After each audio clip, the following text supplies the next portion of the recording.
사도행전 20장 31절로 35절 말씀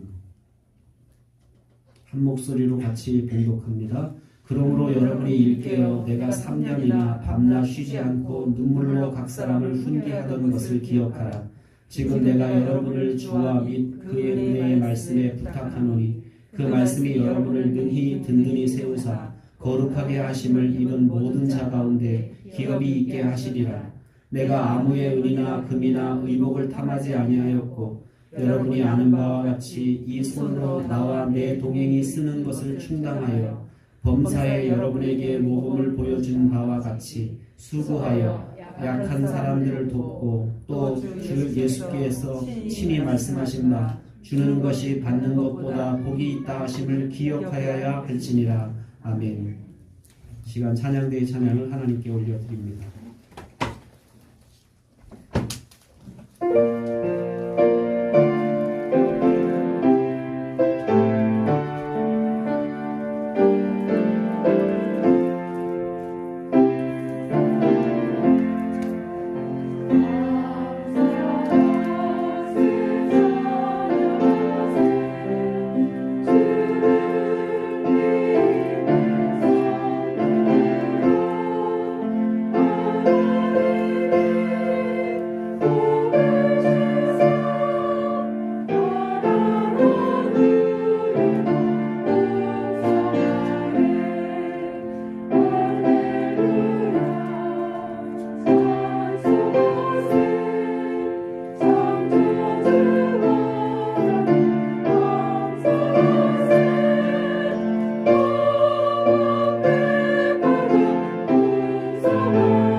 감사합니다. 바울은 예수님을 핍박하는 그런 자로 살다가 다메섹 도상을 거닐다가 부활하신 주님을 만나면서부터 인생이 180도로 변화되고 바뀌어진 그런 사람입니다. 예수님을 핍박하고 그리고 교회를 잔해하던 그런 사람이 이제는 예수님을 전하고 교회를 견고하게 세우는 그런 인생으로 완전히 바뀌게 됩니다. 바울은 사실은 여러 차례로 선교여행, 전도여행을 떠나면서 정말 쉬지 않고 복음을 증거했던 그런 인생을 살았는데, 오늘날로 말하면 그 터키 지역인 아시아 지역과 또 그리스, 로마 지역, 이렇게 유럽 지역을 오가면서 복음을 신고했습니다.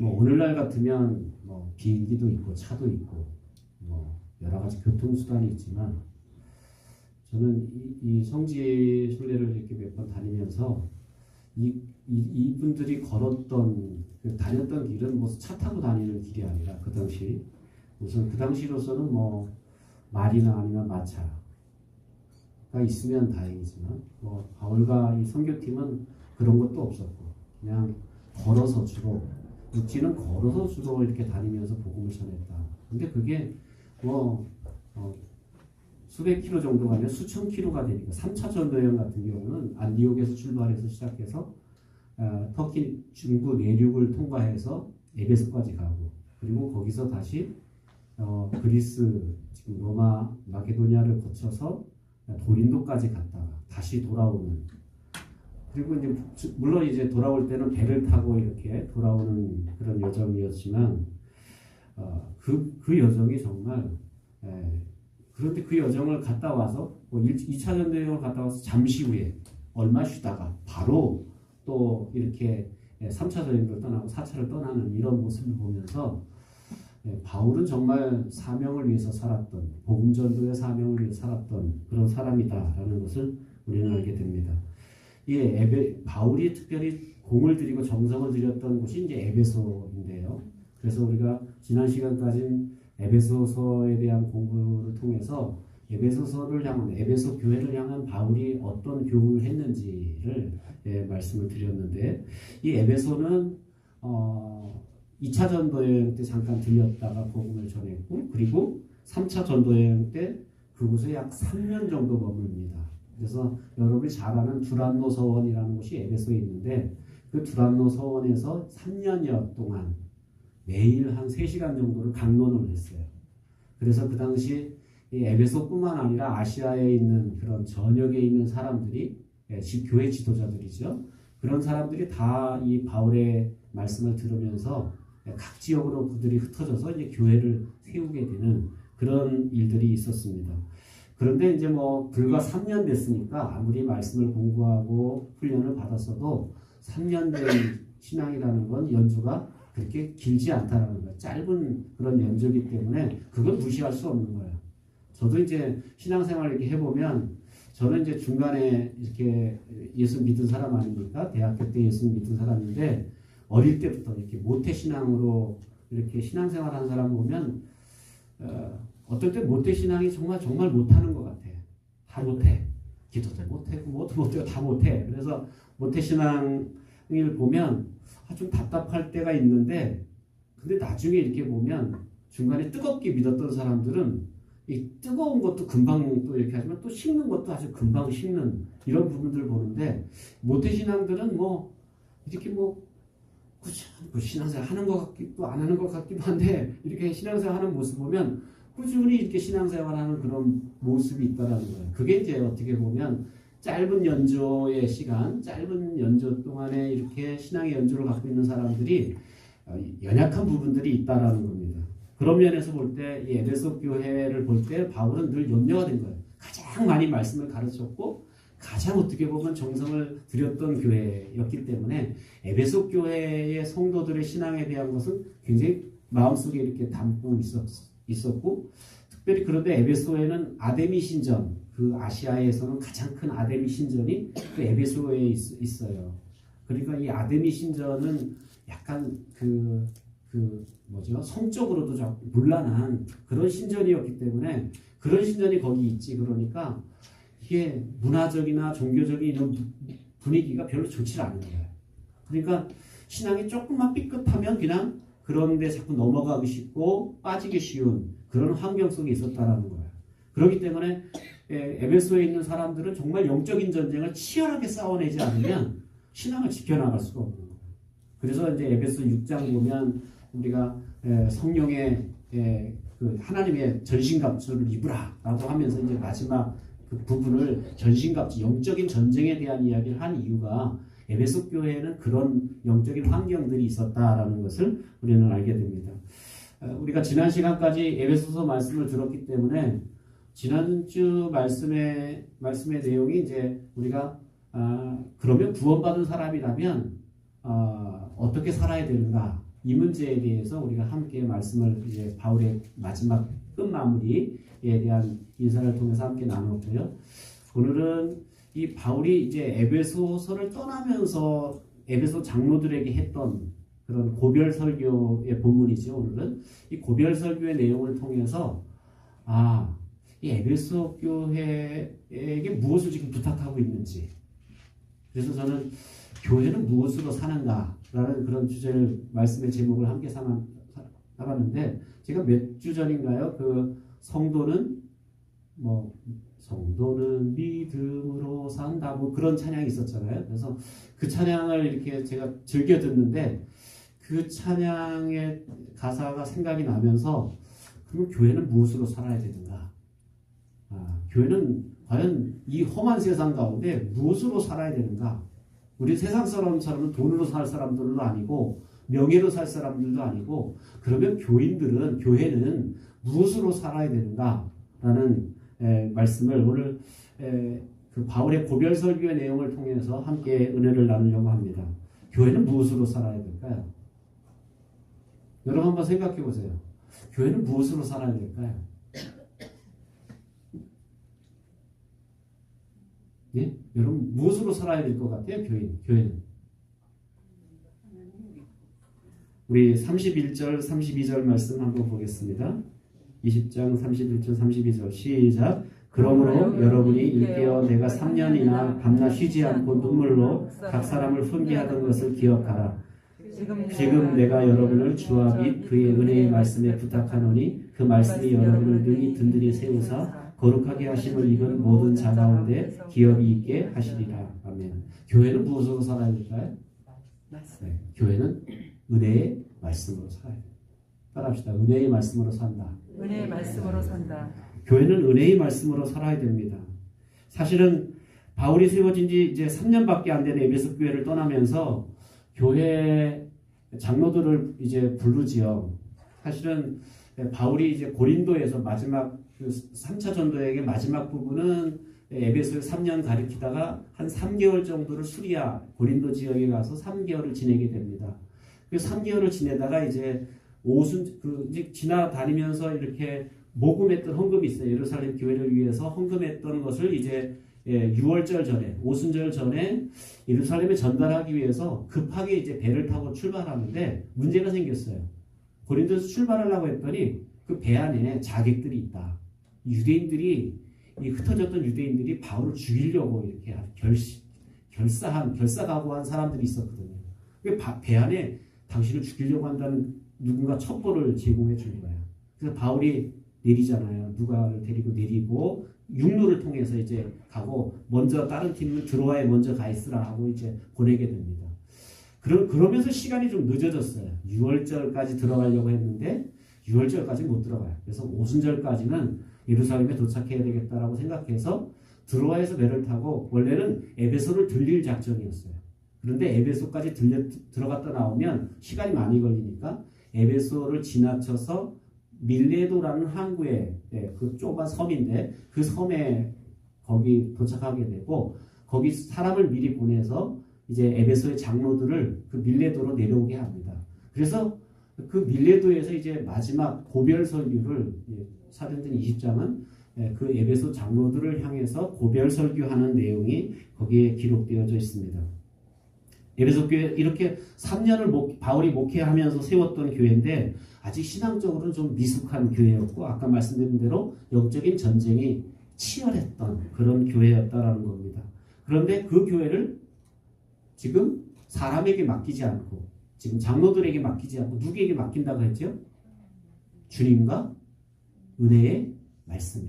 따라합시다. 주님과 은혜의 말씀에. 주님과 은혜의 말씀에 내가 부탁한다 라고 이렇게 말하고 있다라는 겁니다. 주의 은혜의 말씀이 장로들뿐만 아니라 에베소 교회를 이렇게 든든히 세워줄 것이기 때문에 이단의 공격으로부터도 막아주고 그들을 든든히 지켜줄 뿐만 아니라 장차 에베소 교회에게 기업이 생기게 할 유업을 얻게, 하나님의 유업을 받게 하는 게 어디에 있다? 사람에게 있지 아니하고 은혜의 말씀에 있다라는 것을 말하고 있습니다. 그러면 바울이 어떻게 지금 자기가 이렇게 어떻게 보면 심혈을 기울여 세웠던 이 교회를 사람에게 맡기지 않고 오늘날 뭐 교회도 이렇게 목회하던 목사님이 은퇴하고 나면 이제 후임자에게 이렇게 맡기는데 이게 이제 은퇴하시는 분들이 뭔가 노파심이 많은가 봐요. 그러니까 그걸 못 떠나고 이게 사람에게 맡기니까 그 옆에서 자꾸 뭐 이렇게 훈수를 두려고 하고 참견을 하려고 하니까 이제 이 교회 안에 이제 적지 않은 문제가 생길 때가 있는데 그 왜 그러냐면 자꾸 사람에게 맡기려고 하기 때문에. 근데 바울은 누구에게 맡겼냐면 주님과 은혜의 말씀에 맡겼다. 교회는 사람에게 맡기는 것이 아니라 주님과 은혜의 말씀에 맡겨져야 된다라는 거예요. 왜냐하면 교회 주인이 누구이기 때문에 하나님의 피로 값주고 사신 교회는 하나님의 소유이기 때문에 사람에게 맡길 것이 아니라 하나님과 하나님의 말씀에 교회를 맡겨야 된다라는 사실입니다. 사도 바울이 이런 확신이 어디서 났을까요? 사도 바울은 어쩌면 예수님과 동행하면서 이 확신했어요. 주님이 말씀하시면 그 말씀은 어김이 없었어요. 주님이 너를 죽이려고 하는 사람이 많은 것 같지만 아직도 이 성에는 내 백성이 많다. 너 담대히 일어나서 말씀을 전하라. 그래서 정말 그가 사람들이 죽일 것 같은데도 그냥 담대히 일어나서 말씀 전하면 정말 그 위기를 다 하나님이 지켜주시고 하나님이 이렇게 많은 사람들을 하나님께 돌아오게 하는 것들을 바울은 여러 번 경험했어요. 그러고 나니까 바울이 마음속에 어떤 확신이냐면 주님 말씀대로 하면 살아. 주님 말씀대로 우리가 순종하면 그 사람은 복을 받게 돼 있다라는 것을 어쩌면 깨달았기 때문에 이 에베소 교회를 사람에게 맡기지 않고 유력한 사람에게 맡기지 않고 주님과 주님의 말씀에 은혜의 말씀에 맡기게 됐다라는 겁니다. 그 말씀이 결국 교회를 에베소 교회를 든든히 할 거라는 거예요. 오늘날 교회가 뭐 이단들의 공격에 넘어지기도 하고 또 교회 안에 서로 흩어지고 이렇게 때로는 갈등이 생기는 그 원인이 어디 있을까? 저는 그런 생각을 해요. 하나님의 은혜의 말씀, 하나님 말씀에 대한 올바른 가르침이 결여되어 있기 때문에 말씀이 사라지고 나면 결국 교회는 말씀이 지켜지는 교회인데 그렇잖아요. 그래서 교회를 어디다 세운다 그랬어요? 예수님이 반석 위에 세운다 그랬어요. 내 반석이라는 건 주님의 말씀의 반석 위에 교회를 세우겠다고 했는데 그 말씀의 기반이 무너지고 나면 교회는 세워지지 못한다는 거예요. 흔들린다는 거예요. 그래서 정말 하나님의 교회는 말씀에 따라서 움직이고 말씀에 위에 세워지는 그런 교회가 되어야 된다는 것을 말씀하고 있고 이것밖에는 다른 방법이 없다라는 것을 바울이 고백하고 있습니다. 주님의 말씀의 소중함과 성경이 교회를 지킨다는 사실을 바울은 알았기 때문에 이 사랑하는 에베소 교회를 주와 주의 말씀에 맡긴다라고 이야기하고 있고 이런 바울의 신앙은 사실은 다른 디모데에게 사랑하는 디모데에게 편지를 쓸 때 똑같이 나오게 됩니다. 우리 디모데서 4장 12절 한번 읽어보시죠. 시작. 너는 이것들을 명하고 가르치라. 누구든지 내 연수함을 없이 여기지 못하게 하고 오직 말과 행실과 사랑과 믿음과 정절에 있어서 믿는 자에게 본이 되어 내가 이를 때에 읽는 것과 권하는 것과 가르치는 것에 전념하라. 여러분 여기서도 너는 이것을 명하고 가르치라. 이것을 명하고 가르치라는 게 뭐예요? 하나님 말씀을 명하고 가르치는 것. 이것에 집중해라. 왜냐하면 교회는 말씀이 올바로 세워져야 된다는 거예요. 15절 16절에도 이 모든 일에 전심전력하여 너의 성숙함을 모든 사람에게 나타나게 하라. 내가 내 자신과 가르침을 살펴 이 일을 계속하라. 이것을 행함으로 내 자신과 내게 듣는 자를 구원하리라. 말씀을 열심히 가르쳐라. 이 가르침이 결국 성도들을 구원할 것이다 라는 것을 말씀하게 됩니다. 바울은 사실 감옥에 이제 나중에는 이제 노년에는 감옥 생활을 오래 하잖아요. 로마 감옥에 오래 갇혀 있는데 물론 그 감옥은 이렇게 오늘날 말하는 그런 뭐 지하 감옥 정도가 아니라 가택연금. 물론 이제 두 번째 감옥에 갇힐 때는 실제로 이런 지하 감옥 같은 그런 감옥에 갇히게 되는데 그런 감옥에 갇혔을 때 그가 디모데 후서 이제 마지막 우리가 그 유언과 같은 편지라고 하는데 디모데 후서 4장에 보면 바울이 뭐라고 편지하냐면 디모데에게 이렇게 말합니다. 내가 올 때에 내가 드로아의 가보의 집에 둔 겉옷을 가지고 오고 또 책은 특별히 가죽 종이에 쓴 것을 가져오라 라고 이렇게 당부합니다. 그러니까 바울이 여기서 말하는 가죽 종이에 쓴 책, 그것은 양피지를 말하죠. 양피지에 쓴 성경책을 말한다는 거죠.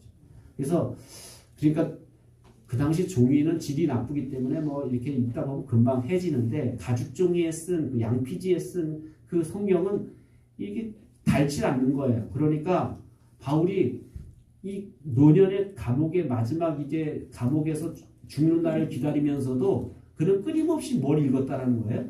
성경을 읽었다라는 거예요. 하나님 말씀을 읽고 또 읽었다.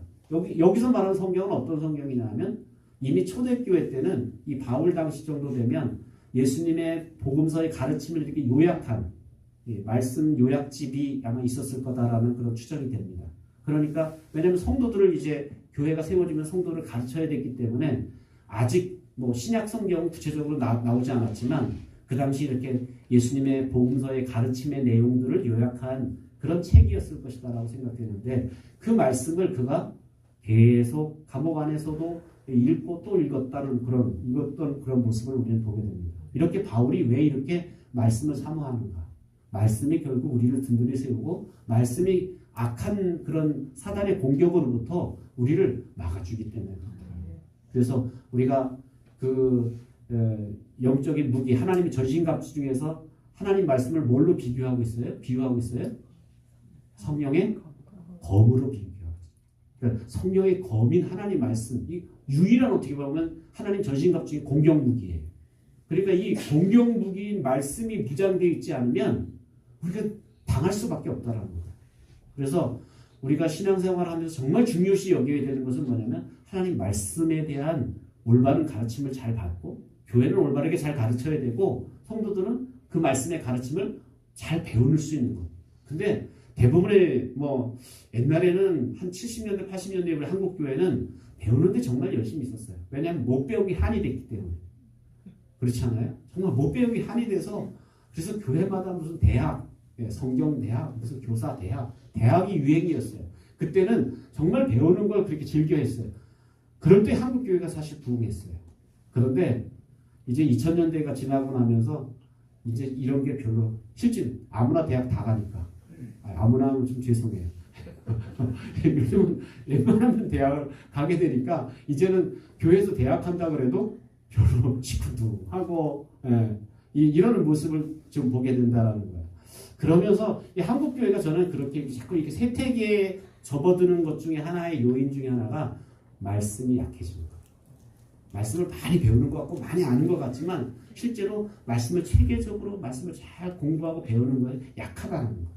그래서 정말 우리 삶 가운데 이 은혜의 말씀을 읽고 듣고 배우는 일에 우리가 집중하는 여러분 되기를 주의 이름으로 축원합니다.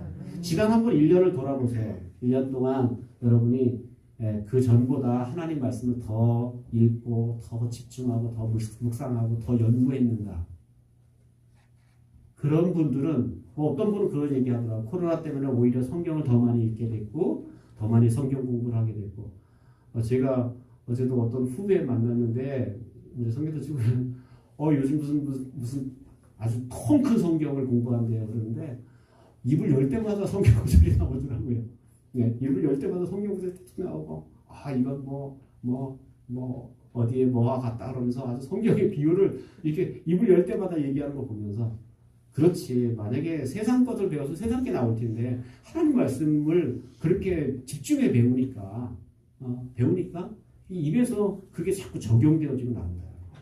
그래서 우리가 뭐 꽃꽂이도 배우시고 뭐도 배우시고 배울 게 참 많지만 요즘 그래서 더 정말 우리가 집중해서 마지막 때 우리가 집중해야 될 건 뭐냐면 은혜의 말씀을 여러분이 살고 또 다른 사람을 살릴 수 있는 은혜의 말씀에 우리가 집중할 수 있는 그런 여러분이 되시기를 주님의 이름으로 축원합니다. 두 번째로 우리가 첫 번째로는 은혜의 말씀으로 교회는 은혜의 말씀으로 삽니다. 두 번째로는 우리가 교회는 뭘로 살까? 어떻게 살아야 되는가? 교회는 즐겁게 섬김으로 살게 되는 줄로 믿습니다. 따라서 즐겁게 섬기자. 교회는 예수님이 우리에게 보여주신 본이 뭐예요? 섬기면서. 나는 섬기러 왔다 그랬어요. 섬김 받으러 오지 않고 섬기러 왔다. 뭐 아까 은혜의 말씀에 대한 것도 마찬가지죠. 예수님이 마태복음 4장에 보면 시험 당하실 때 어떻게 했어요? 사람이 떡으로만 살 것이 아니라 하나님 입에서 나오는 하나님 말씀으로 살 것이다. 잘 알잖아요. 우리가 다 말씀으로 살아야 될 사람인데 말씀을 안 먹고 말씀을 우리가 연구하지 않고 말씀을 듣지 않으면 우리가 하나님부터 멀어질 수밖에 없다라는 거예요. 아이 목사님 제 신앙 걱정하지 마세요. 저는 뭐 어릴 때부터 신앙생활 때문에 끄떡없어요. 근데 뭐 한 달, 두 달 말씀을 안 들어보세요. 장사 있겠어요? 예? 한 달, 두 달 밥을 안 먹는데 이 사람이 건강할 리가 있겠어요? 그럴 수 없더라고요. 멀어지면, 그래서 요즘 이제 코로나 때문에 점점 이제 뭐 예배가 또 모임이 이렇게 소홀히 되다 보니까 말씀을 안 듣는데 어떻게 멀쩡할 수가 있겠어요? 그래서도 제가 가끔 전화하면 걱정하지 마시래. 걱정이 되는데 어떻게 걱정이 안 돼요? 예, 걱정이 아주 심하게 됐는데. 그래서 사실 말씀을 안 먹으면, 은혜의 말씀을 안 먹으면 멀어지고, 하나님과 멀어지면 결국 약하게 된다. 두 번째로 우리가 교회는 즐겁게 섬기는 삶을 살아야 된다는 사실입니다. 우리 20장 33절에서 35절입니다. 시작. 내가 아무의 은이나 금이나 의복을 탐하지 아니하였고 여러분이 아는 바와 같이 이 손으로 나와 내 동행들이 쓰는 것을 충당하여 범사에 여러분에게 모범을 보여준 것과 같이 수고하여 약한 사람들을 돕고. 아멘. 이 세상을 살다 보면 굉장히 자기중심적인 사람들이 있어요. 자기중심적인 사람들은 특별히 항상 자기 행복이 우선이에요. 내 행복이 우선이고, 그리고 남이야 어찌됐든 나만 행복하면 만족하고 나만 행복하면 됐다 라고 이런 생각으로 가지고 사는 사람들이 뭐 대다수라고 해도 과언이 아닐 거예요. 그런데 극히 드물지만 찾아보기 힘들지만 그러나 그 중에 어떤 사람이냐면 자신의 행복보다는 다른 사람의 행복을 더 중요시 여기고 다른 사람 자기도 행복해야 되지만 다른 사람도 행복해야 된다라는 생각을 가지고 사는 타인 중심의 삶을 사는 사람들도 있다라는 겁니다. 그래서 이런 사람들은 사랑받는 것이 행복한 게 아니라 사랑을 줄 때 행복한 거예요. 왜냐하면 타인 중심이기 때문에 내가 자기 중심인 사람은 내가 누군가 나에게 사랑을 받고 그러면 막 기분이 좋다가 누군가 날 사랑 안 해주면 기분이 슬프고 힘들어지지만 그러나 타인 중심의 사람은 다른 사람이 나를 사랑하고 안 하고 이건 별로 그렇게 크게 개의치 않아요. 물론 사랑받으면 좋겠지요. 그런데 이 사람의 행복은 어디 있냐면 사랑을 줄 때, 사랑을 나눌 때, 이럴 때 행복한 사람이 타인 중심의 삶을 사는 사람이라는 거예요. 바울의 인생을 볼 때 어떤 사람일까? 자기 중심의 사람일까? 타인 중심의 사람일까? 여러분 생각도 어떤 사람인 것 같아요? 타인 중심의 사람인 것 같아요. 자기는 정말 죽을 수도 있고 때로는 매도 시컷 맞고 감옥 생활도 하고 뭐 이러는데도 막 주변 사람들은 걱정이 돼서 가지 마세요.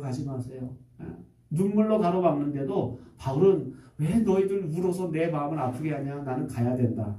나는 내 생명을 조금도 귀한 것으로 여기지 않는다. 이러면서 예루살렘을 향해서 나아가는 선교지를 향해 나아가는 예수님께 받은 사명을 위해서 나아가는 그런 모습을 보면 바울의 인생은 자기 중심의 삶이 아니라 타인 중심의 삶을 살았던 사람입니다. 그래서 어떻게 보면 그가 자비량 선교 사역을 한 거예요.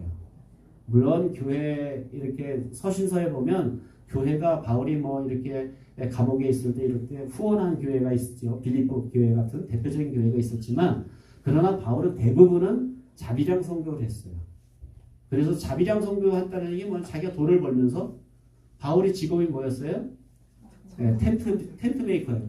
천막을 만드는 일을 하면서 그래서 일해서 돈 벌고 그 돈 벌면 그걸 돈을 가지고 또 선교 사역하고 이렇게 사역을 했다는 거예요. 약한 사람을 돕고 이런 일들을 했다라는 거예요.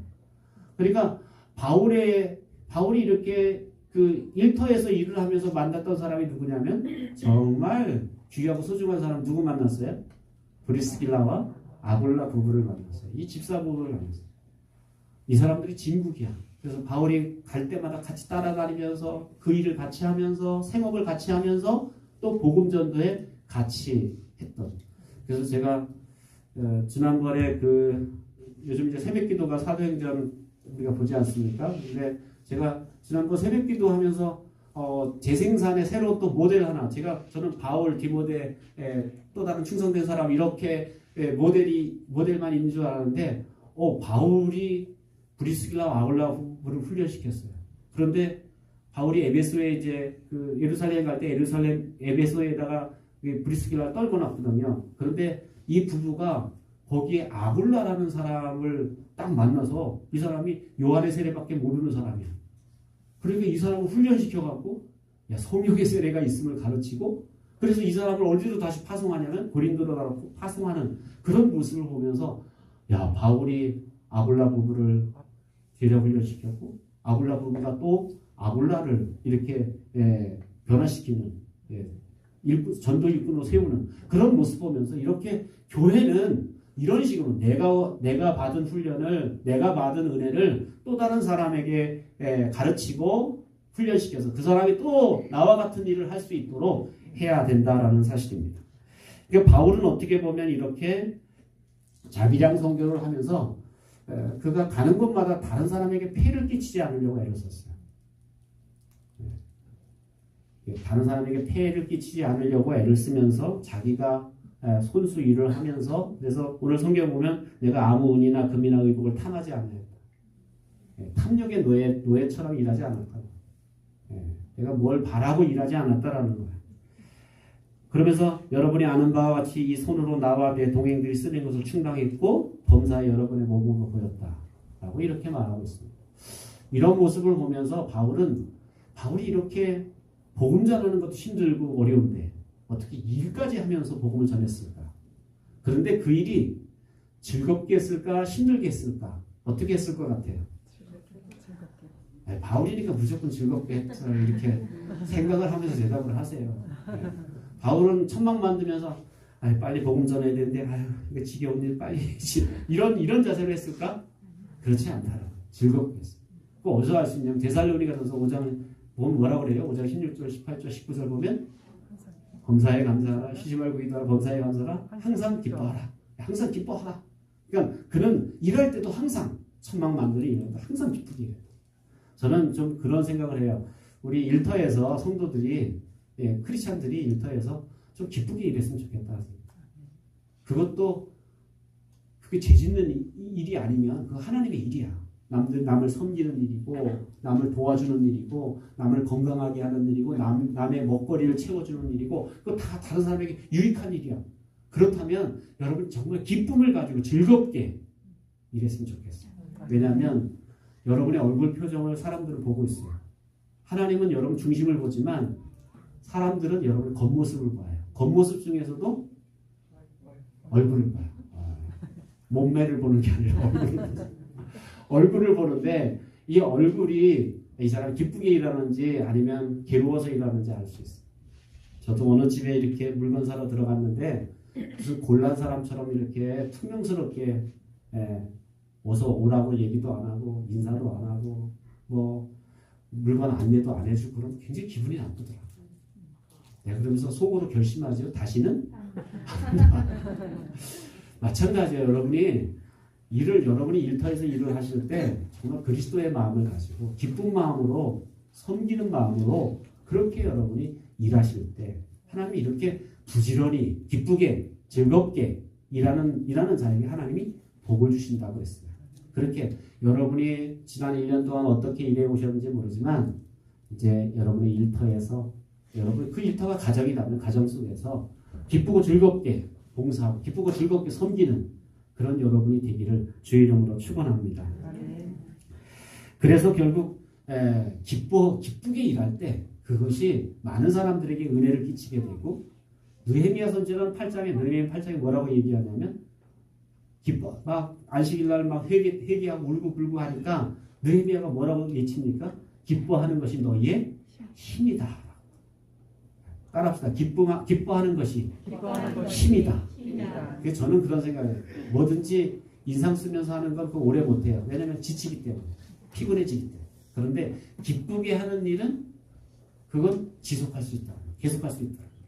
여러분이 행하는 모든 일터에서 그렇게 기쁨으로 감당하게 되기를 주의 이름으로 축원합니다. 세 번째는 첫 번째가 뭘로 산다? 교회는 은혜의 말씀으로 산다. 두 번째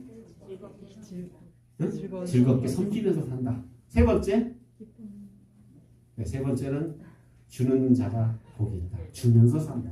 맞아. 교회는 주면서 산다. 주면서 산다. 받으면서 사는 게 교회가 아니라 주면서 사는 것이 바로 교회입니다. 우리 35절 하반절 같이 읽겠습니다. 시작. 또 주 예수께서 친히 말씀하신 바 주는 것이 받는 것보다 복이 있다 하심을 기억하여야 할지니라. 여러분은 주는 것과 받는 것 중에 어느 것이 복이라고 생각하세요? 아니 솔직히 이 말씀 듣기 전에는 보기 전에는 받는 게 복이라고 생각했어요. 네, 응답 받는 것, 또 은혜 받는 것, 또 축복 받는 것, 네, 누구에게 선물 받는 것, 이런 게 다 받는 것이 복이라고 생각했어요. 반대로 남에게 주면 줄수록 나는 가난해진다고 생각하고 심지어는 남에게 주는 것을 뭐라고 말하는 사람들 저거 들었냐면 뺏겼다고 생각해요. 난 누구한테 털렸대. 뭘 털렸는지 난 누가 이게 강도가 들어서 털어갔는지 누구를 줬다는 게 이게 이런 마인드가 그런 마인드로 사는 사람들이 있다라는 거예요. 여러분 그래서 부모로부터 무슨 대단한 유산을 많이 받으면 그 사람은 막 복을 받았다고 부러워해요. 그 사람은 부모를 잘 만나서 저렇게 많은 유산을 받았다고 그러면서 막 이렇게 복을 받았어요. 어떤 사람은 심지어는 뇌물 받은 것까지 복을 받았다고 생각하는 사람도 있어요. 뇌물이 뭔지도 모르고 그 뇌물 받은 게 복이라고 생각하는 경우도 있어요. 그런데 오늘 예수님은 우리에게 뭐라고 말합니까? 주는 게 복되다. 받는 것보다 주는 게 훨씬 더 복되다라고 말하고 있습니다. 그래서 줄 때 주님은 뭐라고 말해요? 헤아리지 말고 주라는 거야. 아까워하지 말고 주라는 거야. 계산하지 말고 주라는 거야. 줄 때 우리가 정말 아낌없이 주는 사람처럼 그렇게 나누라는 거예요. 그러면 어떻게 하신다고 그랬어요? 주님이 누르고 흔들어 넘치도록. 여러분 옛날에 무슨 이렇게 곡식 같은 거 팔 때 대나 말 이렇게 쓰잖아요. 거기다가 어떻게 해요? 그거 아까운 사람은 살짝 뿌리듯이 갖다 뿌려서 살짝 아주 넘칠랑말랑하게 얼른 퍼져요. 그런데 정말 더 주고 싶은 사람은 어떻게 해요? 부르면서 막 이렇게 위에까지 이렇게 훅 넣어서 막 이렇게 말에서 막 이게 곡식이 흘러 넘치도록 해서 줘요. 받는 사람이 어떨까요? 와 기분 좋죠. 그 양을 주면 한 대도 안 되는 양인데 그 말 위에 이렇게 쌓여서 흘러 넘치도록 주는 거 보면 근데 하나님 뭐라고 해요? 주는 자에게 그렇게 하나님이 하시겠다.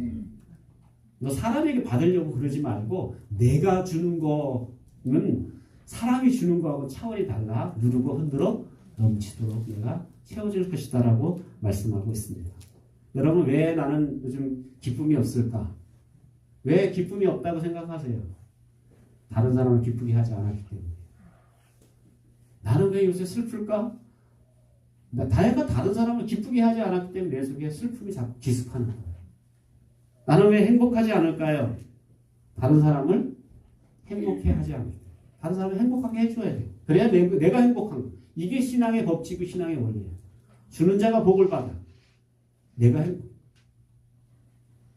왜 대접받지 못할까요? 나 왜 이제 애매하고 대접받을 나이인데 왜 내가 이게 대접 못 받을까? 내가 대접하지 않기 때문에. 남에게 대접받고자 하는 대로 너희도 그렇게 되지. 남을 대접하라. 이것이 성경이고 이것이 선지자의 강령이다. 성경의 원리다라고 이렇게 말하고 있습니다. 성경은 그래서 우리에게 뭐라고 말합니까? 심은 대로 거둔다. 대접하고 또 다른 사람 행복하게 하고 또 다른 사람에게 주는 그런 삶을 살 때 다른 사람을 기쁘게 하는 삶을 살 때 여러분에게 그것이 되어준 것이 말로 돌아오는 그런 축복이 여러분 속에 생겨날 줄로 믿습니다. 여러분 생각해 보세요. 아무리 주고 싶어도 줄 게 없으면 어떻게 해요? 줄 수 없잖아요. 그래서 지금 내가 뭔가 줄 수 있다는 것은 뭐예요? 행복이라는 거예요. 행복. 내가 누군가에게 나눌 게 있다는 게 행복한 거예요. 건강을 나눌 게 있다고 건강을 나누세요. 그러면 더 큰 건강으로 주어져요. 그리고 물질이 있다면 물질을 나누세요. 또 여러분에게 재능이 있다면 재능을 나누세요. 그제 우리가 이번에 영상을 만들었는데 그 영상을 만든 게 이게 보통 사람이 만든 게 아니더라고요. 그러니까 SBS 이렇게 우리가 이름 되면 아는 프로그램을 이렇게 하는데 같이 촬영하고 이렇게 만들었던 그 우리 경미 선생님 친구가 벌써 춘천 서울 사람인데 요 춘천에 그냥 뭐 와서 이틀 3일 막 여기서 먹고 자고 하면서 그걸 이렇게 같이 애들 찍고 그걸 또 편집해서 만들고 이런 작업을 해주더라고요. 그래서 야 얼마나 고맙고 감사한지 정말 야 저렇게 재능이 있는 사람은 그런 재능으로 나올 수 있다. 그렇게 우리가 우리의 삶 가운데 나에게 있는 것 뭐가 있든지 그것이 나에게 있다면 그것이 나눌 수 있는 축복인 줄로 믿습니다. 특별히 우리가 주님과 복음을 위해서 우리가 한 영혼에게라도 복음 전하기 위해서 성경에 보면 집을 드리고 땅을 드리고 물질을 드리고 생명을 드려서 드렸던 사람들이 하나님이 뭐라고 약속해요? 100배의 복을 주시겠다라고 약속합니다. 우리 마가복음 10장 28절에서 31절 같이 읽겠습니다. 시작. 베드로가 여자와 이르되 보소서 우리가 모든 것을 버리고 주를 따랐나이다. 예수께서 이르시되 내가 진실로 너희에게 이르노니 나와 복음을 위하여 집이나 형제나 자매나 어머니나 아버지나 자식이나 전토를 벌인 자는 현세에 있어 집과 형제와 자매와 어머니와 자식과 전토를 100배나 받되 박해를 겸하여 받고 내세의 영생을 얻지 못할 자가 없느니라. 그러나 먼저 된 자로서 나중되고 나중된 자로서 먼저 될 자가 많느니라. 아멘. 우리가 이웃을 돕는 일에 또 교회를 세우는 일에 기회가 주어질 때마다 계산하지 말고 되돌려 받을 것 기대하지 말고 조건 달지 말고 의심하지 말고 주님께서 내게 주신 기회라고 생각하고 나눌 수 있는 또 베풀 수 있는 그런 여러분 되시기를 주의 이름으로 축원합니다.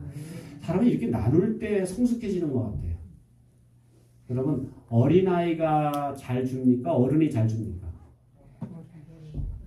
헷갈리죠 잠깐. 받는 사람이 잘 받는 사람이 성숙한 사람이에요? 주는 사람이 성숙한 사람이에요? 주는 사람이 성숙한 사람이 어른이죠. 근데 그래서 어른이 됐는데 성숙하지 못하고 계속 받으려고만 하면 이걸 뭐라 그래요? 몸은 어른인데 어른아이, 성인 아이라고 이렇게 말하는 거예요. 저 사람은 이렇게 애 같아. 그 얘기 뭐냐면 몸은 어른인데 자꾸 받을 생각만 하는 거예요. 줘야 될 나이인데. 그래서 우리가 성숙하다는 표시도 뭐냐면 잘 줄 수 있는 사람, 잘 나누는 사람. 그래서 이렇게 잘 나누는 사람. 그래서 저는 교회는 잘 줄 수 있는 교회가 됐으면 좋겠다. 이것저것 따지지 말고 좀 뭐 우리에게 줄 게 있으면 없으면 모르지만 뭐 없어서 빚내서는 못하더라도 우리에게 있다면 좀 나눌 수 있는 저 사람이 옳으니 그르니 이거 따지지 말고 줘야 될 때 좀 이렇게 나눌 수 있는 줄 수 있는 그런 여러분이 되기를 주 이름으로 축원합니다. 사랑하는 성도 여러분, 구원받는 교회가 어떻게 살아야 되는가? 무엇으로 교회는 살아야 되는가? 밥 먹고 사는 존재가 아니라 우리는 은혜의 말씀을 먹고 살아야 됩니다. 말씀을 여러분 집중하시고 이제 올해가 얼마 안 남았는데 하나님 말씀에 좀 더 귀를 기울이고 한두 절을 읽으시더라도 좀 정신을 집중해서 그 말씀이 나에게 오늘 뭐라고 말씀하시는지를 들을 수 있는 그런 말씀의 영이 열려지기를 바랍니다. 두 번째는 즐겁게 섬기십시오. 여러분에게 섬길 기회가 있다면 섬기세요. 나는 뭐가 부족하고 나는 뭐가 바쁘고 이리 핑계 저리 핑계 대지 말고 그냥 섬길 기회가 주면 그냥 용수철처럼 팍 튀어나와서 섬기는 거예요. 그래서 섬길 수 있는 섬기는 게 1등이 되면 그게 주님의 뒤를 따라다니는 삶이에요. 주님이 섬기셨던 것처럼 우리도 이렇게 섬기는 교회가 돼야 되고 세 번째로는 주는 교회가 되십시오. 그래서 받는 교회가 아니라 그래서 제가 이 정신은 제가 개척할 때부터 그 얘기했어요. 제가 저희 교회가 처음에 개척할 때 받는 대상 교회였어요. 미자립 교회였어요. 받는 대상인 교회. 그 당시 1년 예산 600만 원이 안 되는 교회는 받는 이렇게 지원을 지방에서 받아야 됐어요. 근데 제가 그때 우리 권사님 계시지만 권사님 이렇게 대여섯 명 그때 우리 개척 멤버들 우리 받지 마십시다. 그냥 난 그냥 죽을 먹어도 괜찮으니까 받지 말고 우리는 그냥 삽시다. 그래서 그때 개척을 시작하면서 우리가 유일하게 받진 않았어요. 근데 그게 오히려 하나님이 복이 되는 거예요. 할 수만 있으면 주는 교회가 되고 나누는 교회가 되는 거예요. 이런저런 정신을 가지고 사시면 이것이 우리 교회 갈릴리 교회의 어떤 그런 정신이요 모토가 된다면 하나님이 부어주시는 하나님이 아깝지 않게 부어주시는 그런 교회가 될 줄로 믿습니다. 기도하겠습니다. 자비하신 하나님 아버지 은혜를 감사합니다. 하나님께서 오늘도 우리를 불러주시고 특별히 교회가 무엇으로 살아야 되는지 깨닫게 해주신 것 감사합니다. 하나님 교회가 은혜의 말씀으로 살게 하옵소서. 교회가 즐겁게 섬기며 살게 해주시고 교회가 주는 것을 기쁨으로 여기고 줄 수 있도록 그런 교회로 저희 교회를 축복해 주시기 바랍니다. 지난 한 해 동안 저희들을 지키시고 인도하신 하나님 감사합니다. 우리에게 주신 것 중에 일부를 또 우리가 나누기 위하여 주님 앞에 드립니다. 하나님께서 받으시고 영광 가운데 참으로 주의 뜻이 이루어지도록 축복해 주옵소서. 감사하며 예수님의 이름으로 기도하옵나이다. 아멘. 찬송가